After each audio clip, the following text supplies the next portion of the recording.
Ibu saya tuh punya kebiasaan, kalau pagi-pagi suka nonton ceramah ustadz-ustadz di televisi. Satu kali ibu saya bilang begini, "Hilman, iya mah, nanti Hilman bakal ceramah di televisi ya, seperti ustadz-ustadz itu." Terus saya bilang, "Gak mungkin mah, kita orang desa, kita orang kampung. Saya asli orang Garut, Jawa Barat. Agak jauh dari Jakarta waktu itu mikirnya." Saya bilang, "Gak mungkin mah." Kata mama saya, "Shh, jangan begitu, aminkan saja." Amin.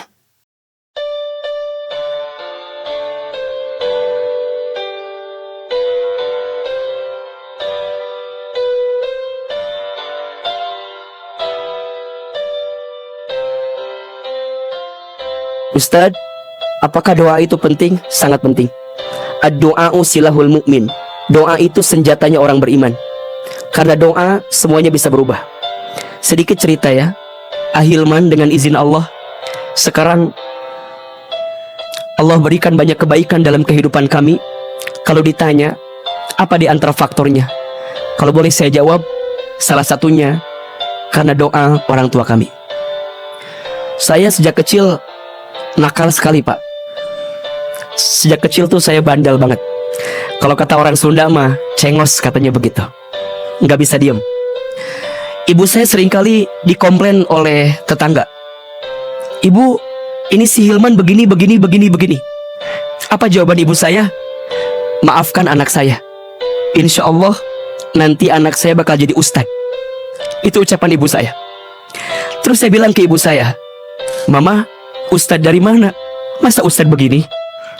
Dan saya dulu nggak nyangka, karena ibu saya izin. Ibu saya tukang jualan di pasar tradisional.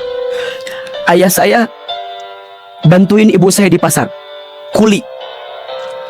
Kami nggak pernah nyangka kalau kemudian ucapan ibu saya sangat kuat sekali, ingin anak jadi ustadz. Lulus SD, saya masuk ke pesantren. Saya mondok di Darul Arqam Muhammadiyah Garut. Satu pesantren dengan Ustadz Adi Hidayat. Kami beda 4 angkatan dengan beliau. Beliau kakak kelas saya di Darul Arqam. Baru masuk pesantren, ayah saya meninggal. Jadi saya anak yatim, Pak, sejak SMP. Setelah itu saya temui ibu saya. "Mama, kalau ayah sudah meninggal, nanti bagaimana biayanya? Dari mana uangnya?" Apa kata mama saya? "Shh, nanti mama yang cari sendiri. Yang penting Hilman sekolah. Yang penting Hilman masuk pesantren." Dan saya baru mengerti, Pak, seorang ibu yang single parent itu luar biasa energinya. Maka siapapun para akhwat, bunda yang di sebelah sana, yang barangkali hari ini menemukan keadaan yang sama, bersabarlah dengan keadaan Anda juga. Karena bagaimanapun Anda walaupun sendiri tetap diberikan kekuatan oleh Allah Subhanahu wa Ta'ala. Masuk kelas 1, kelas 2, kelas 3, masuk kelas 4, ibu saya sakit, jatuh di kamar mandi, dan kata dokter stroke ringan, sehingga tidak bisa lagi berjualan seperti biasa. Maka apa yang saya lakukan? Saya hampiri ibu saya. Saya bilang ke ibu saya, "Mama, kalau mama udah sakit, bagaimana sekolah Hilman?" Kata mama saya, diusapin kepala saya, dipegang dada saya, "Hilman harus pinter ya, biar dapat beasiswa." Itu masih teringat dalam ucapan saya. Mama doakan, ini kalimatnya, "Mama doakan, semoga Hilman Allah berikan kebaikan dalam hidup." Semenjak ibu saya sakit, saya berjanji sama Allah, saya tidak mau menyakiti hati ibu saya. Dan saya minta sama Allah, "Ya Allah, bantu saya untuk menyenangkan hati ibu saya." Maka kalau saya libur dari pesantren, saya pulang ke rumah. Apa yang saya lakukan di rumah? Saya nyuapin ibu saya. Ibu saya tuh punya kebiasaan, kalau pagi-pagi suka nonton ceramah ustadz-ustadz di televisi. Satu kali ibu saya bilang begini, "Hilman, iya mah, nanti Hilman bakal ceramah di televisi ya, seperti ustadz-ustadz itu." Terus saya bilang, "Gak mungkin mah, kita orang desa, kita orang kampung. Saya asli orang Garut, Jawa Barat. Agak jauh dari Jakarta waktu itu mikirnya." Saya bilang, "Gak mungkin mah." Kata mama saya, "Shh, jangan begitu, aminkan saja." Amin. Ada iklan pakai bahasa Inggris. Kata ibu saya, "Nanti Hilman sekolah ke luar negeri ya." Saya bilang, "Gak mungkin mah, dari mana biayanya?" "Shh, jangan begitu, aminkan saja." Amin. Ibu kami pernah dapat sejadah gambarnya Ka'bah, hadiah dari orang yang haji umroh. Setiap beres sholat, beliau baca talbiyah, labbaik Allahumma labbaik, labbaik la syarika laka labbaik. Satu kali saya tanya, Mama, kenapa Mama suka baca talbiyah setelah selesai sholat? Dipeluk badan saya, dicium kening saya, diusap kepala saya. Kata Mama saya, Hilman, Mama ingin sekali berangkat ke Baitullah. Mama doakan ya, Hilman bisa bolak-balik ke Baitullah. Amin, amin, amin. Hadirin yang dirahmati Allah, sekarang dengan izin Allah, lihat kekuatan doa orang tua. Sekarang dengan izin Allah, apa yang dulu ibu kami pernah ucapkan, sekarang terjadi semua. Ibu kami bilang, nanti Hilman ceramah di televisi. Sekarang Allah izinkan itu terjadi. Tapi saya sedih. Apa sedihnya? Ibu saya tidak sempat nonton saya di televisi, karena Allah lebih duluan memanggil usia ibu saya sebelum saya tampil di televisi. Saya dapat kesempatan ke Jepang, ke Amerika, ke Kanada, ke Timur Tengah dengan izin Allah. Tapi ibu saya tidak pernah tahu kalau anaknya pernah diberikan kesempatan seperti itu. Orang bilang, Ustadz hebat ya, Ustadz pinter ya. Shh, yang hebat bukan saya, tapi yang hebat doa ibu saya.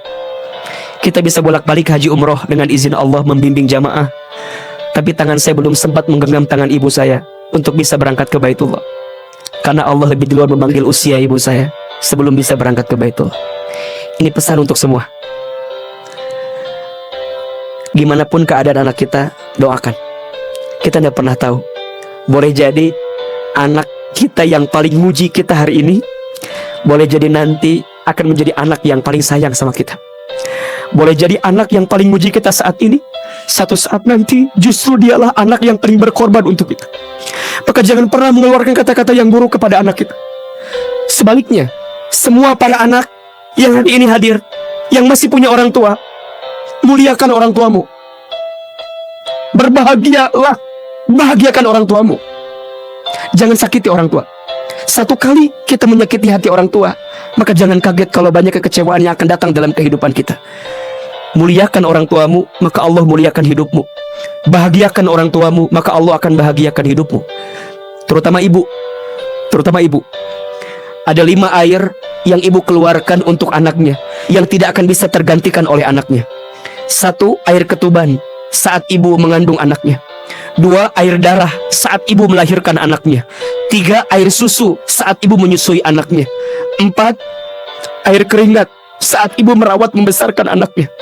5, air mata saat ibu menangis mendoakan anaknya.